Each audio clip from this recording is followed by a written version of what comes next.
everyone, welcome to the first video for my review for the second midterm examination. As before, I assume that you have the review sheet that's posted at Canvas for you to follow along with. It's probably best, you'll probably get the most out of this if you try the problems yourself before watching these videos. Without further ado, let's start working through some of the problems. So our first problem is a Lagrange multipliers problem. Okay, so we want to find maximum values of x minus 2y plus 5z on the sphere x squared plus y squared plus z squared is equal to 30. So f of x, y, z is x minus 2y plus 5z. And our constraint is g of x, y, z is x squared plus y squared plus z squared, and that's equal to 30. So our Lagrange equations that we write out, the gradient f is equal to lambda times the gradient of g. So the gradient of f here is the x derivative is 1, the y derivative is minus 2, the z derivative is 5. So that's equal to lambda times the gradient of g is 2x, 2y, and 2z. And so we end up with our Lagrange equations as 1 is equal to lambda times 2x, 1 is equal to lambda times 2y, I'm not paying attention there. 1 is equal to lambda times 2x, minus 2 is equal to lambda times 2y, and 5 is equal to lambda times 2z. Okay, so at this point then, we want to solve the system of equations that's given by these three equations here, together with our original constraint, x squared plus y squared plus z squared is equal to 30. So what we're going to do is that we're going to try to write everything in terms of one of the variables, x, y, and z, and substitute that in up here so that this equation will only have one variable in it. So as we do that, let's get rid of the lambdas first. So how to do that? If we, I drew all three of those together. Let's only look at, I get some new fresh colors of marker. Let's see how good these are now. Nice pretty orange here. 1 is equal to lambda times 2x. Minus 2 is equal to lambda times 2y. Let's multiply this first equation by y. And let's multiply the second equation by x. So now the right-hand sides are exactly the same. And so we end up with y times 1 is equal to minus 2x. So this gives us y written in terms of x. Now, if we look at the first and third equations, so that's 1 is equal to lambda times 2x, and 5 is equal to lambda times 2z. Let's use a very similar trick. So we're going to multiply this first equation by z. We're going to multiply the second equation by x. Once again, those two expressions are the same, so those must equal. We must have 1z to be equal to 5x. So now we've got y in terms of x, we got z in terms of x. On my next slide, I'm going to substitute all of that into x squared plus y squared plus z squared is equal to 30. So x squared plus y squared plus z squared is equal to 30. X squared plus, what is y? Y is minus 2x. Plus z squared, what is z in terms of x? Z is 5x. And so we end up with x squared plus 4x squared plus 25x squared is equal to 30. And this simplifies down to 30x squared is equal to 30. So x is equal to plus or minus 1. So hooray, at this point we figure out what x is. If x is equal to 1, Now, we use the fact that y is equal to minus 2x. So y is equal to minus 2, and z is equal to 5x. Z is equal to 5. So one point that we find, one critical point, is 1 minus 2, 5. And x is equal to minus 1, y will be plus 2, and z will be minus 5. So minus 1 to minus 5. So these are the only two critical points. Note that we're not allowed to mix and match here, so we can't say like 1, 2, 5 is a critical point, because if we said 1, 2, 5 is a critical point, we'd have y is equal to 2x. We wouldn't have y is equal to minus 2x. So as soon as we say x is 1, these two choices are forced. As soon as we say x is minus 1, these two choices are forced. So here we have our two critical points. And the domain that we are optimizing on is a closed bounded domain. X squared plus y squared plus z squared is equal to 30. So we are guaranteed to have a global min and global max, and those are going to occur at the critical points on our closed bounded domain. So our final step is just to substitute in 1 minus 2, 5, and minus 1 to minus 5 into our original objective function. So we substitute in 1, minus 2, and 5 in here. We get 30. And if we substitute in minus 1 plus 2 and minus 5 in here, we get minus 30. So at this point, our maximum is 30 at 1, minus 2, 5. And the min is minus 30 at minus 1 to minus 5. So that is our first Lagrange multipliers question. Okay, let's take a look at the second problem. Find the absolute min and max and min of the function f of xy is x squared minus xy plus y squared minus 6y on the closed triangular plate bounded by the lines x is equal to 0, 0, y is 8, and y is equal to x. Okay, so for this one, this is a 14.7 problem. This is maximizing and minimizing, optimizing on a closed bounded domain, and we're going to do this without Lagrange multipliers.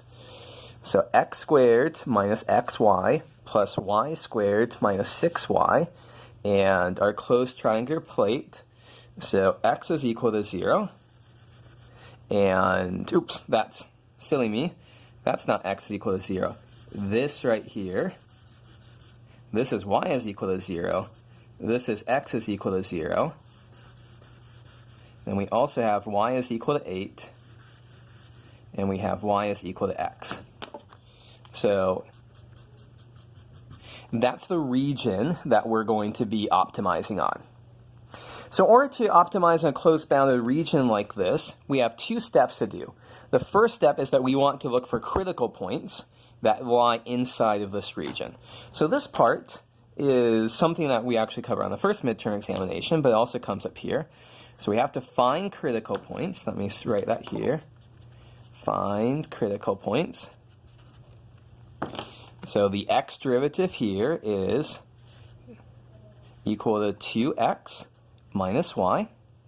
And the y derivative here is 2y minus x minus 6.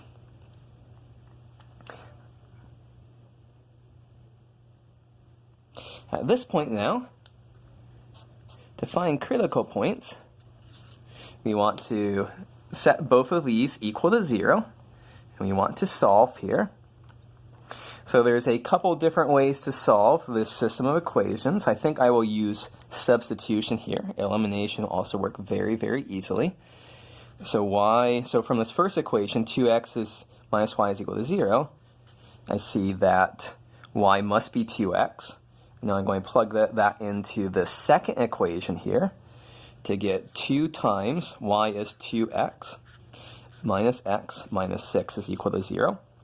So that's 4x minus x is 3x minus 6 is equal to 0.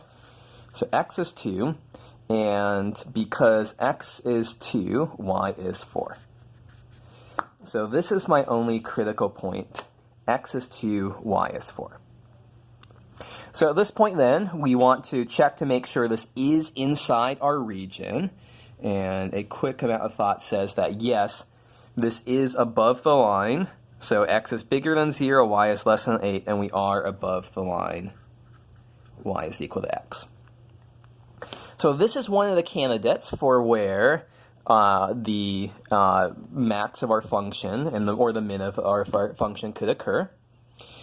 The other place that we have to consider, by the way, I should say here, if you wanted to, you could classify this as a local min and local max or a saddle point, but that's actually not necessary to do the problem. It really doesn't get us closer to the end of the problem to do that calculation.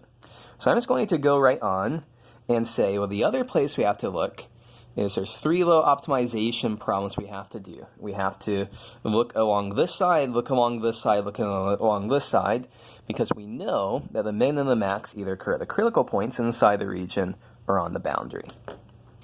So let's tackle this. We want to tackle it one chunk at a time. So first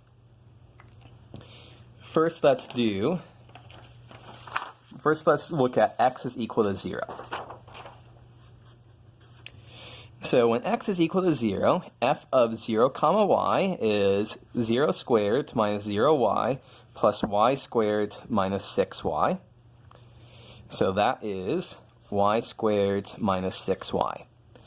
And we also know y can range from 0 to 8. So this is now a easy Calc 1 problem. We want to find the min and max of y squared minus 6y on, let me call this g of y here, on the domain y goes from 0 to 8. So easy Calc 1 problem. My 151 students would love this. How do we do that? It's the min and max are either going to correct the endpoints, 0 and 8, or it's going to correct critical points. Now, g prime of y is equal to 2y minus 6. And we want that to equal 0, so y has to equal 3. So on this line, we say g of 0, g of 3, and g of 8. So, which is really f of 0, 0, f of 0, 3, and f of 0, 8. And we end up with, when plugging in, we end up with 0, minus 9, I'm plugging in up here, and 16. I'm going to take a brief look at that to make sure everything's on the up and up. Okay, everything looks good to me. So on this side, we see that there's the min and there's the max. So we've added a couple potential points here. We added a point 0, 3, and we've added a point 0, 8 to our list of points that maybe the max and min occur at. Okay, so we've done x is equal to 0. Now let's do y is equal to 8. So f of x comma 8. So now that's going to give us x squared minus 8x plus 64 minus 48. So that's x squared minus 8x plus 16. Let's call that h of x. And we can see from the picture, x can run from 0 to 8 itself.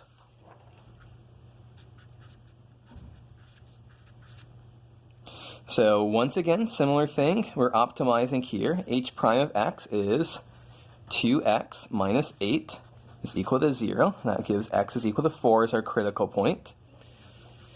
So we check h of 0, h of 4, and h of 8. So h of 0, that's really f of 0, comma 8. This is really f of 4, comma 8. This is really f of 8, comma 8.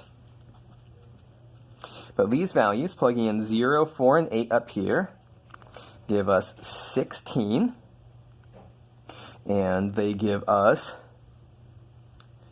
think this one's going to give us 0. And then this one, when we plug in 8 up here, I think we get 16. So on this side, we see we have a tie for the max, and that's the min. Okay, we've got one more side to consider, the side when y is equal to x. So everywhere I see, this is really going to be f of x comma x. So everywhere I see an y, I'm just going to put an x. So x squared minus x times x is x squared, plus x, y squared is x squared, minus 6 times y is 6 times x. So that's just x squared minus 6x. X can be anything from 0 to 8. Let's call this, I don't know, j of x. Look for critical points. J prime of x is 2x minus 6. And we want that to equal 0. So what do we see here? That's when x is equal to 3. So now we look at j of 3. Let me say j of 0, j of 3, and j of 8.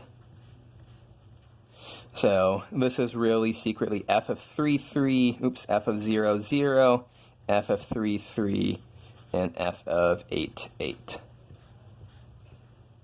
So the values here are going to be, when we plug in 0 up here, we get 0. When we plug in 3 up here, we get minus 9.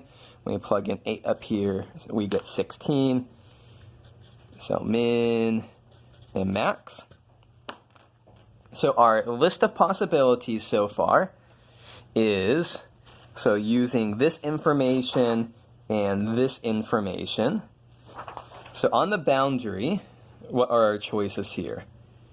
We've got the min is minus 9, 0. That doesn't really count because that beats here. Minus 9, so we see here f of 0, 3 and f of 3, 3 are both minus 9.